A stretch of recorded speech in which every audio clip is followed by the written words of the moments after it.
पतित तू पावन, हे तो पूर्वापार जाण.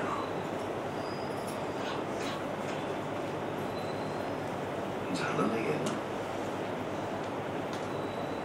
नवे करू नये जुने, सांभाळावे ज्याचे त्याने. नाही झालं, नाही झालं. मिराशीचा ठाव राखा करूनी उबाव, वादे मारी हाका, देवा आई कवी तो तुका.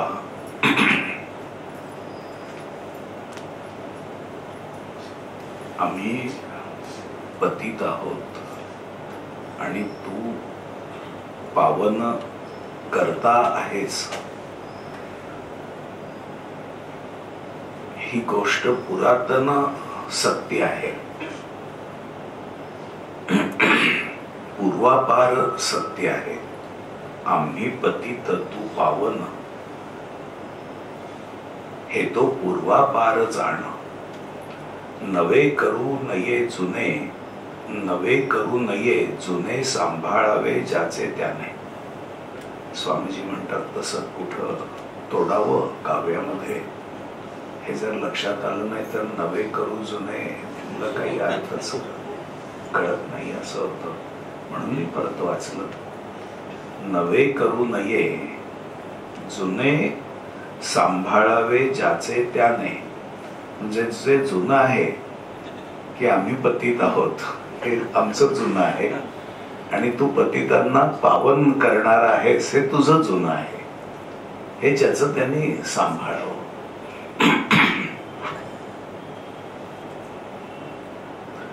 आता याच्यात नवीन काही काढू नकोस असं तुका.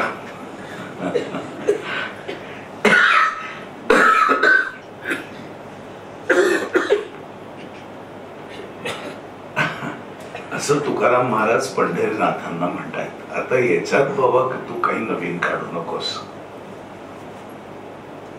जुनं आपलं सांभाळ. आम्हाला ते मान्य आहे की आम्ही पतित आहोत आणि तू पतितांना पावन करणारा आहेस. मिराशीचा ठाव राखा करूनी उपाव, आणि आम्ही पतित आहोत ही आमची मिराशीच आहे. आणि तू पावन आहेस, पावन करणार आहेस ही तुझी मिराशी आहे.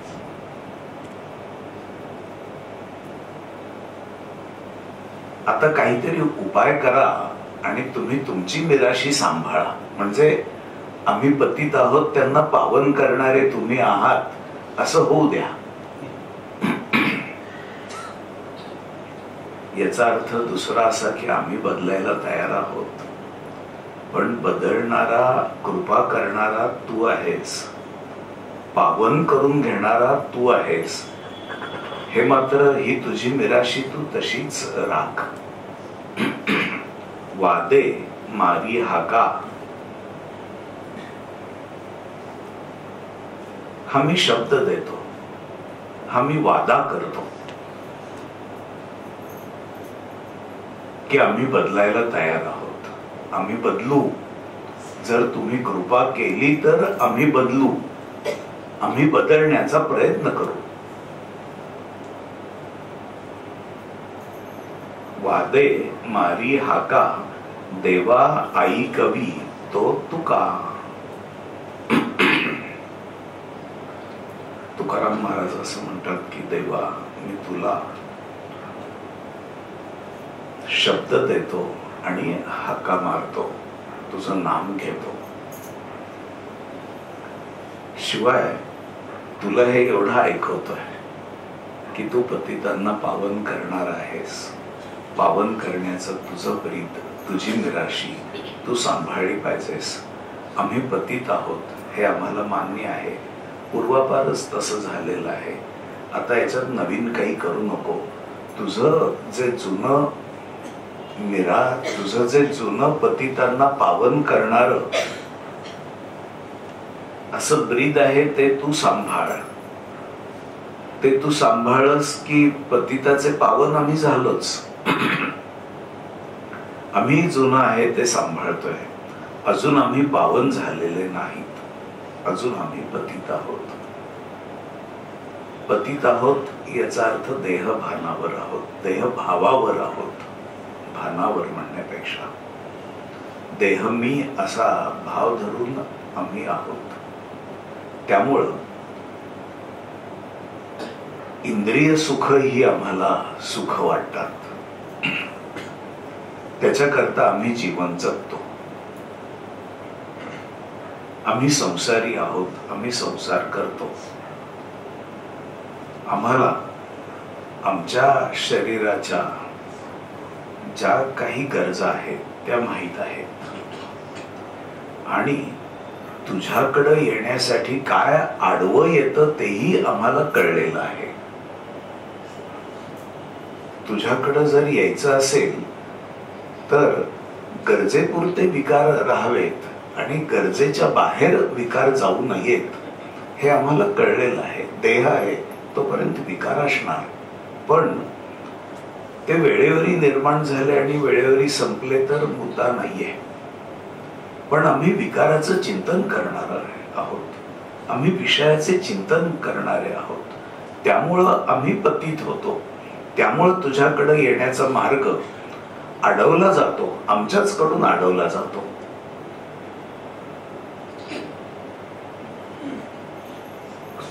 आम्ही जर कायमच विषयांमध्ये रमलेले असू तर त्या भावनेमुळं आम्ही सच्चिदानंद म्हणजे केवळ अस्तित्व मात्र,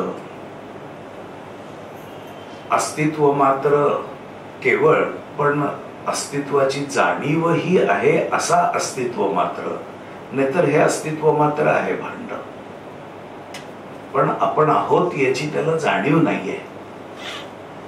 आमच्या देहाच्या आत जी जीवशक्ती आहे त्या जीवशक्तीला आम्ही आमचं अस्तित्व म्हणजे देह मन बुद्धीच्याही निराळं अस्तित्व समजतं. हे समजणं हेच चित आहे. जो सत आहे तोच चित स्वरूप आहे आणि जो चित स्वरूप आहे तो देह नसल्यामुळं, देहभावावर नसल्यामुळं तो सुख स्वरूप आहे, आनंद स्वरूप आहे. आणि या बोधामध्ये येण्यासाठी आमचे विकार, आमचे विषय, अनाठाई निर्माण झालेले विकार, अनाठाई निर्माण होणारे विषय हे आडवे येतात हे आम्हाला समजलेलं आहे. आणि त्याकरता आम्ही पतित आहोत. आम्ही अशा करता पतित आहोत की आम्ही व्यापक नाही. आम्ही व्यापक ब्रह्मभावात किंवा आत्मभावात नाही. आम्हाला स्वार्थ समजतो म्हणून आम्ही पतित आहोत. काम एष क्रोध एष रजोगुण समुद्भवा महाशनो महापाप्मा विद्येनम इह वैरिणम असं भगवंत म्हणाले ना. आमच्या ठिकाणी काम आहे, क्रोध आहे. काम क्रोध लोभ ही तिकडी आहे असं विनोबा म्हणतात. म्हणजे ते एकत्रच असतात. काम जिथं असतो तिथं काम प्रतिहत झाला की क्रोध येतो. पण काम असणं हाच क्रोध आहे. काम असणं हीच अस्वस्थता आहे. म्हणून तो अडवला गेला नाही तरी क्रोध आहेच, अस्वस्थता आहेच. क्रोध म्हणजे संतापणं, कचकचित रागवणं असा क्रोधाचा अर्थ नाहीये.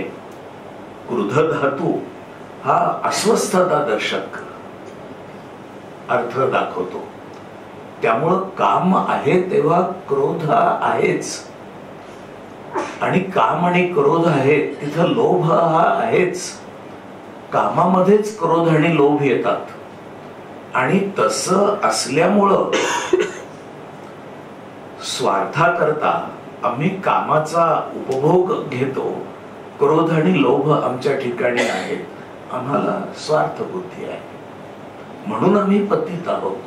आम्हाला व्यापकता नाही, आम्हाला संकुचितता आहे. आम्ही देहापुरते मर्यादित आहोत. देहाच्या बाहेर जाऊन फार तर आपला पती आपली पत्नी इतके मर्यादित आहोत. त्याच्याही पुढे जाऊन आमच्या मुलांपर्यंत आम्ही मर्यादित आहोत. पण हे विश्वची माझे घर ऐशी जयाची मती स्थिर असे आम्ही नाही.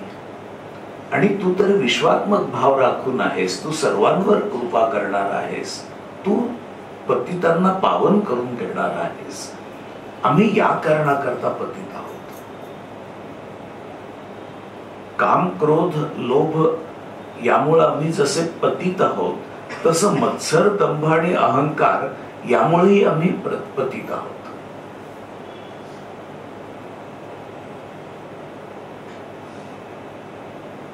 अगदी मूल जन्माला येतं ना,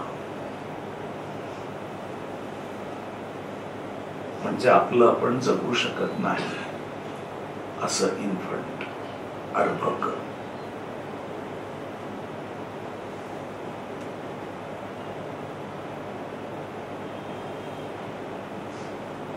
ते जन्माला आल्याबरोबर असं म्हणतात बाल मानसशास्त्रज्ञ किंवा प्रसूती शास्त्र तज्ञ असं म्हणतात की आईच्या गर्भामध्ये सुरक्षित असणारं मूल जेव्हा बाहेर येतं तेव्हा घाबरतं.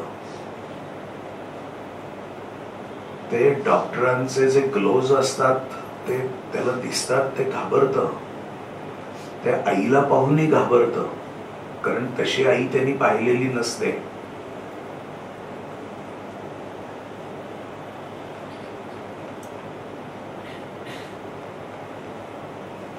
त्याला भीतीचा स्पर्श होतो.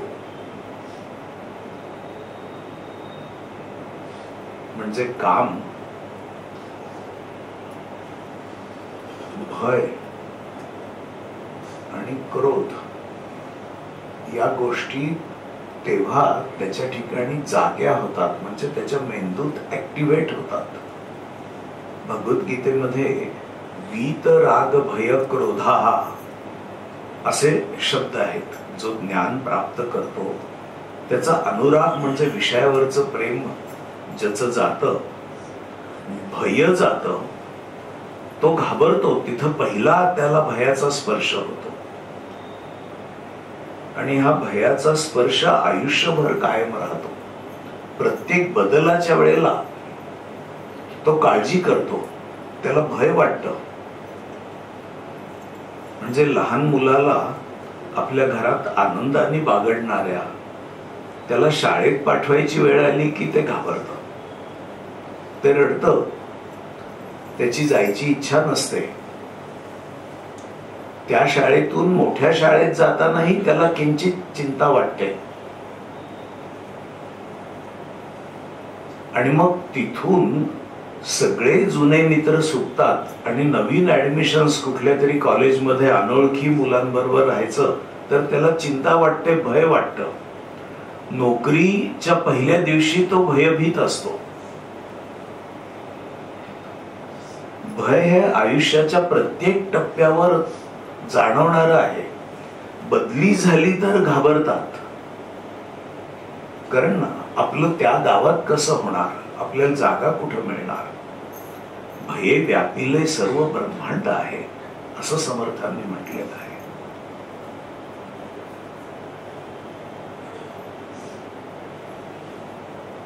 म्हणून काम, क्रोध आणि लोभ याच्याबरोबर कामाबरोबर एक भय नावाचा प्रकार आहे. आणि हे जे भय आहे ते अहंतेशी निगडीत आहे. अहंतेला धक्का लागेल, सुरक्षिततेला धक्का लागेल म्हणून भय आहे. आणि सुरक्षिततेला धक्का लागेल म्हणून कधी कधी मत्सर असतो. आपल्यापेक्षा कोणी श्रेष्ठ आहे की काय असं वाटलं की पोटात कसं तरी होतं, त्याला संधी मिळेल की काय असा जर विचार केला तर कोणाकोणाची झोप उडते. त्याला बहुतेक प्रमोशन मिळणार. मत्सराचा तिथं प्रवेश होतो, भयापोटी होतो. हे जे भय आहे ते भगवंतांनी काम आणि क्रोध याच्या मध्ये गणलेलं आहे. राग भय क्रोधा, आणि आपण चर्चा करतोय काम क्रोध लोभ याच्यामध्ये भय हे अनुस्यूत आहे. लोभ देखील आपल्यापाशी असावं, आपण एखाद्या गोष्टी शिवाय अपूर्ण आहोत या भयापोटी मनुष्य लोभ करतो. आणि मग त्याच्या जीवनामध्ये मत्सर, दंभ आणि अहंकाराचा प्रवेश होतो. काम क्रोध लोभ हे स्वामीजी म्हणायचे, विनोबाई म्हणायचे की स्वरसवाही आहेत. त्याचं उदाहरण सांगताना स्वामीजी असं म्हणायचे की एक 3 वर्षांचा मुलगा आहे आणि त्याचाच भाऊ 5 वर्षांचा आहे. आईनी गडबडीत दोघांनाही भूक लागली आहे म्हणून एक केळं मोडलं आणि दोघांना दिलं. तर हा प्रथम आपल्या हातात केवढा तुकडा आहे ते पाहतो, मग आपल्या दादाच्या हातात केवढा तुकडा आहे ते पाहतो. ज्याच्या हातात कमी आहे, थोडा लहान आलाय असं वाटतं, तो आपल्या हातातला तुकडा फेकून देतो आणि भोकांड पसरतो, असं स्वामीजी म्हणायचे. याच्यामध्ये काम क्रोध लोभ या सगळ्या गोष्टी आहेत, पण मत्सरी आहे. आता इथं मत्सरी आहे आणि आपण जसे आहोत त्याच्याऐवजी वेगळं दाखवण्याचा प्रयत्न करणं. आपल्याला माहित नाहीये पण सगळं माहिती आहे असं दाखवायचा प्रयत्न करणं. खरं ज्ञान नाहीये पण ज्ञानी आहोत असं दाखवायचा प्रयत्न करणं. श्रीमंती नाहीये पण आपल्यापाशी काही कमी नाही असं दिखाऊपणा करण्याचा प्रयत्न करणं, हा दंभ आहे. आणि या सगळ्याचं मूळ अहंतेमध्ये आहे. आणि या गोष्टीमुळं आपण पतित होतो. जीवो ब्रह्मैव नापराहा असं म्हटलेलं असताना जीव पतित झालाच कसा? कोणी कोणी असं म्हणतात, जर परमात्माच सर्वत्र नटलेला आहे आणि परमात्माच तुमच्या अंतर्यामी माझ्या अंतर्यामी आहे असं जर शास्त्र वचन आहे, तर ते शास्त्रवचन खोटं असलं पाहिजे. याचं कारण माझ्या अंतर्यामी परमात्मा आहे असं मला जाणवते कुठं, आणि मी सगळ्या विश्वामध्ये परमात्मा पाहू कुठं शकतोय?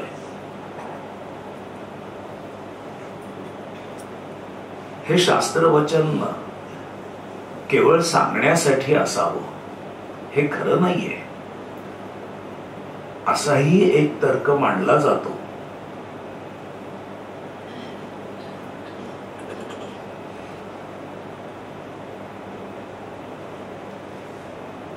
ज्याला परमात्माच आपल्या अंतर्यामी आहे आणि परमात्माच सर्वत्र भरून राहिलेला आहे, त्यांची ही वचनं आहेत, त्यांची वचनं शास्त्र झालेली आहेत. तुला तसा अनुभव नाही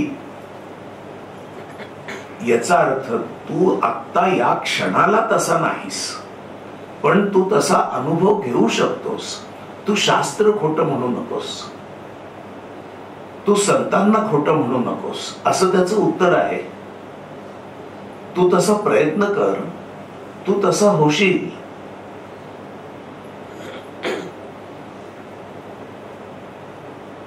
आता या क्षणाला आपण पतित आहोत. ते या कारणांकरता पतित आहोत. आम्ही पतित एवढ्या सगळ्या परंपरेमुळे आम्ही पतित आहोत. समर्थांनी पतित होण्याचा एक क्रमच सांगितला. निदिध्यास तो सर्व तुटोनी गेला. म्हणजे मी परमात्मा, मी देह मन बुद्धी नाही, मी सच्चिदानंद, अशा प्रकारे स्वरूपाचं स्मरण, मी देह नाही, मी तोच आहे, हे विसरला गेला. बळे अंतरी शोक संताप ठेला. निदिध्यास तुटल्याबरोबर, स्वरूपाचं भान विसरल्याबरोबर शोक आणि संताप बळाय म्हणजे बलात्कारे आपल्या ठिकाणी शिरले. सुखानंद आनंद भेदे बुडाला. म्हणून मी स्वरूप असताना जे सुख असायला पाहिजे, जो आनंद असायला पाहिजे, ते भेदबुद्धी निर्माण झाल्यावर संपलं. मनी निश्चय सर्व खेदे उडाला. माझ्या मनात असणारा निश्चय स्वरूपाचा, त्याच्याऐवजी खेद निर्माण झाला. निश्चय आता संपलाच. म्हणून मी पतित आहे. आम्ही पतित, तू पावन, आणि तू अशा आमच्यासारख्या पतितांना पावन करणारा आहेस. तुझ्या विचारांनी, तुझ्या उपदेशाने, तुझ्या कृपेनी, तुझ्या शक्तीनी, तुझ्या संकल्पानी आमचे विचार बदलतात, आमचा संकल्प बदलतो. तुझ्यामुळं आम्ही बदलतो. म्हणून तू पतितांना पावन करणार आहेस. आम्ही पतित, तू पावन, हे तो पूर्वापार जाण. आणि परमार्थाच्या इतिहासामध्ये हे पूर्वीपासून आहे. जे पतित आहेत ते नंतर पावन झाले. वाल्ह्याचा वाल्मिकी झाला. ऋषीचं मूळ कधीही शोधू नये, कारण कोणी माणूस सुरुवातीला सामान्यच असणार. तो ऋषी झाला हे पाहावं. जर तुम्ही म्हणाल ऋषी झाला माहिती आहे आम्हाला, त्याच्या तरुणपणात त्यांनी काय केलंय, अरे पण आता तो ते ओलांडून गेला. याच्या लहानपणी यांनी एकदा चोरी केलेली होती, आता ते संपलं. आता तो कुठल्या कुठं मजल मारून गेला आणि तू कुठं आठवण काढतोयस. तुझी स्मृती काय आहे. प्रत्येक माणूस आपल्या जागेवरून चालतोय आणि तुम्ही स्मृतीमध्ये आहात, हा तुमचा दोष आहे. तू पतितांना पावन करणार आहेस. ते पावन होतात, हे पूर्वीपासून घडलेलं आहे. हे तो पूर्वापार जाण. नवे करू नये. आता याच्यात काही तू बदल करू नकोस बाबा. जुने सांभाळावे ज्याचे त्याने. तू तुझं पतितांना पावन करण्याचं ब्रीद सांभाळ, आणि जो पतित आहे तो पावन तुझ्या कृपेने होतो, ही वस्तुस्थिती आहे. ते आम्ही सांभाळू. निराशीचा ठाव राखा करूनी उपाव. आता ही जी तुझी निराशी आहे, मिरवतोस तू पतितांना पावन करण्याची, ती आता माझ्याबद्दल काही उपाय कर आणि